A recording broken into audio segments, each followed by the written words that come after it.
like them to explain to us because kinakaltasan lahat tayo ng PhilHealth. Kayo ang nehawak habang namamatay ang mga tao, humihingi ng guarantee letter ang habang proseso. While you are floating in billions, hundreds of billions of cash, 600. So kindly give us the breakdown of the 600 billion, and if the difference between 600 and 489 is reserved, how do you determine what is reserved? What is the reserve definition of terms used for? What is a 489? And give us the breakdown, please. And in what bank is it deposited? What kind of a deposit is it? Is it a time deposit? How much is the interest? And where does the interest go? So what is the principal? What bank? Who's the account officer in charge? Are these several banks? What is the, give us the details of the 600. Is it 600B? 600.1001? I mean, ano ba? Detalya po. The Filipino people need to know.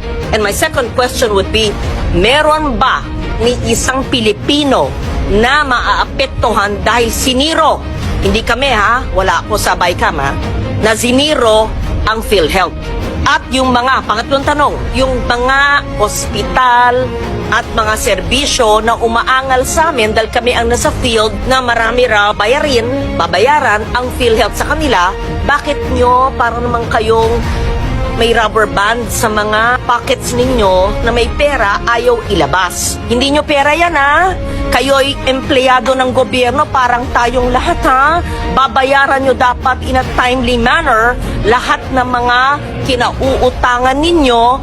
That's fiscal discipline. I think your background is finance. Ibalanse nyo ang fiscal discipline at saka ang serbisyo sa mga nangangailangan na mga miyembro ng PhilHealth. At nandito ang mga author ng Universal Health Care. At dapat sa Universal Health Care, sa aking pag-iintindi, dahil ako rin ay isa sa mga author, ay point of care. Hindi na kailangan maglabas ng ID. Hindi na kailangan ng guarantee letter sa mayor, congressman, senator. Ay inaasikaso na sa pampublikong ospital. Inaasikaso na sa may MOA ang DOH. So lahat na. And just for the record, Mr. Chair, and the principal author and sponsor, Senator JV, and you would know that because you were my vice chair when I was finance. Even before the Universal Health Care was enacted into law, Senator JV, what did I do? What did we do? You were my vice chair for health.